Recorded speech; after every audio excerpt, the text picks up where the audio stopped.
पहले तो ईशिता जी आपको भोपाल में आने के बहुत बहुत मतलब बधाई हो। थैंक यू, बहुत बहुत थैंक यू। आपने सारेगामापा से इंडियाज़ गॉट टैलेंट का कैसा आपका सफ़र रहा, सबसे पहले तो ये बताइए। बहुत अच्छा सफ़र रहा और मुझे ऐसा लगता है कि हर जर्नी, हर सफ़र आपको बहुत कुछ सिखाता है। तो इस सफ़र में भी बहुत कुछ सीखा और बहुत अच्छा एक्सपीरियंस था। आपने मतलब इंडिया गॉट टैलेंट के बाद भी मतलब कई सेमिनार के साथ में आपने शुरुआत की, तो उनके साथ कैसा सफ़र रहा? बहुत अच्छा रहा और निरंतर इंडियाज़ गॉट टैलेंट और सभी शो के बाद भी हम काफ़ी सारे गाने बना रहे हैं। डिवोशनल में मैंने काफ़ी काम किया है फ़िलहाल, बहुत सारे भजन हैं जो अभी भी आए हैं और आते रहते हैं हर कुछ दिनों में।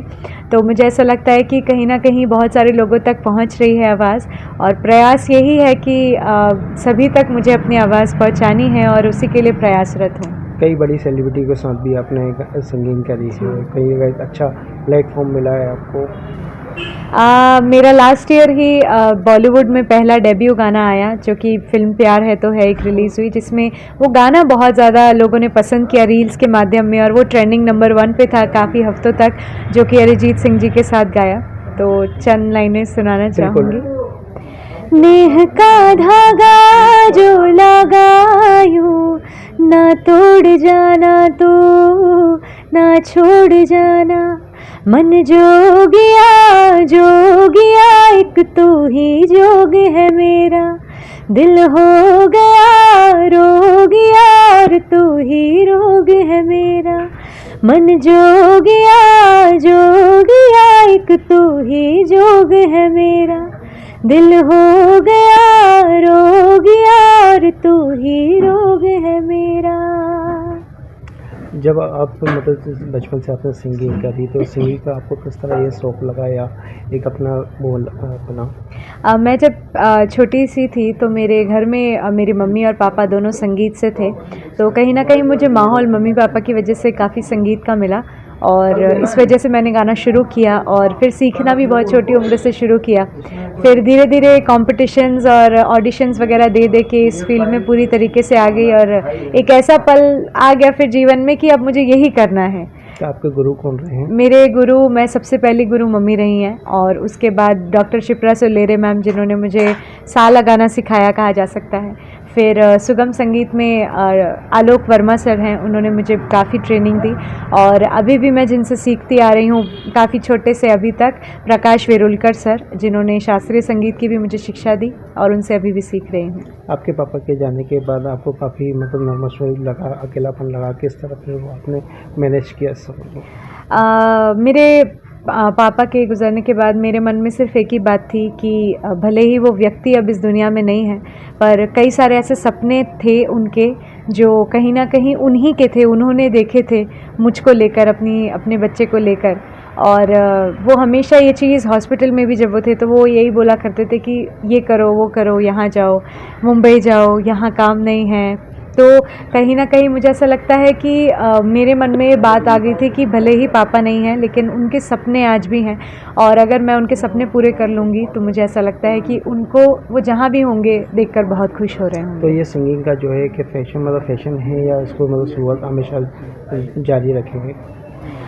ये बिल्कुल मेरा पैशन बचपन से रहा है, और मतलब ऐसा बिल्कुल भी नहीं है कि मम्मी पापा संगीत करते थे इस वजह से मेरे अंदर आया। बिल्कुल ये सच बात है कि उनकी ही वजह से, उन्हीं के डीएनए के वजह से मेरे अंदर संगीत है, लेकिन मेरा रुझान या मेरी रुचि जिसे कहते हैं वो बचपन से ही संगीत की ओर थी। आप भी मतलब मध्य प्रदेश से रही हैं और कहीं ना कहीं जबलपुर से बिलोंग, और छोटी लता के नाम से जाना जाता है हमेशा, तो फिर उसके लिए आप क्या कहेंगी लता जी के बारे में? लता जी के बारे में तो क्या ही कहना है, इंदौर से हैं, और सबसे बड़ी बात कि वहाँ जन्म हुआ, तो मुझे ऐसा लगता है कि इंदौर से जो कि हमारे मध्य प्रदेश का है, तो मुझे ऐसा लगता है कि लता जी हों, या काफ़ी बड़े नाम हैं ऐसे मुंबई में और फिल्म जगत में, जिन्होंने जबलपुर से या पूरे मध्य प्रदेश से कई लोग हैं जिन्होंने बहुत नाम कमाया, तो उन्हीं से कहीं ना कहीं इंस्पायर होके हम आज की जनरेशन आगे बढ़ने की कोशिश कर रही है, और पूरे प्रयास रहेंगे कि लता जी तो नहीं लेकिन उन तक कभी, या उनके जितना कभी बनने का प्रयास कर सकें। अभी तक कोई ऐसा सफ़र के दौरान अभी कोई सिंगिंग में कोई ऐसा आपने कोई गाना गाया है? जी, फ़िलहाल बॉलीवुड में भी काफ़ी चीज़ें चल रही है जो कि समय समय पर लोगों तक पहुंचती रहेगी। और डिवोशनल में मैं काफ़ी सारे लेबल्स के साथ सारेगामा म्यूज़िक और ज़ी म्यूज़िक कंपनी, जो ऐसे लेबल्स हैं जिनके भजन और जिनकी सारी चीज़ें लोगों को काफ़ी पसंद आती हैं, उनके साथ मैं काम कर रही हूँ। और वक्त वक्त पे मैं लोगों को बताती रहती हूँ मेरे सोशल मीडिया के थ्रू। तो लोग अगर जानना चाहते हैं तो वो मुझसे जुड़ सकते हैं मेरे सोशल मीडिया। अभी ऐसे कौन से मतलब म्यूजिक के साथ दिन भर काम कर रहे हैं अभी? जी, फ़िलहाल ज़ी म्यूज़िक कंपनी के साथ सारेगामा और काफ़ी सारे नए लेबल्स हैं, नए टैलेंट्स हैं जो आगे आ रहे हैं। बड़ी पिक्चर करके कीर्तन है, तो ऐसे बहुत सारे हैं जिनके साथ मैं काम कर रही हूँ। विश्वकर्मा समाज ने भी आपको काफ़ी सारा सपोर्ट किया है, तो विश्वकर्मा समाज के लिए क्या कहना चाहेंगे? विश्वकर्मा समाज को मैं हाथ जोड़ के दिल से आभार प्रकट करना चाहूँगी। ये इसलिए ऐसा कह रही हूँ क्योंकि चाहे पूरे भारतवर्ष में और पिछले साल जब मैंने भारत से बाहर कितनी जगहों पर मैंने ट्रैवल किया और कितनी जगहों पर गई, पर ऐसा एक भी, पहले मैं कहती थी ऐसा एक भी शहर नहीं रहता जहाँ हमारे समाज के लोग हमसे मिलने के लिए ना आए। अब मुझे बड़ा गर्व महसूस होता है बोलते हुए कि ऐसा कोई देश नहीं छोड़ा होगा जहाँ पर विश्वकर्मा लोग हमसे आकर नहीं मिले। और चाहे कोई एक दो जन व्यक्ति हो, लेकिन वो हमसे आकर मिले ज़रूर हैं।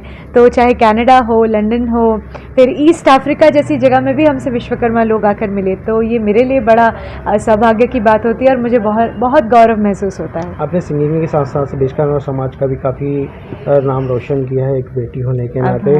आप सबका।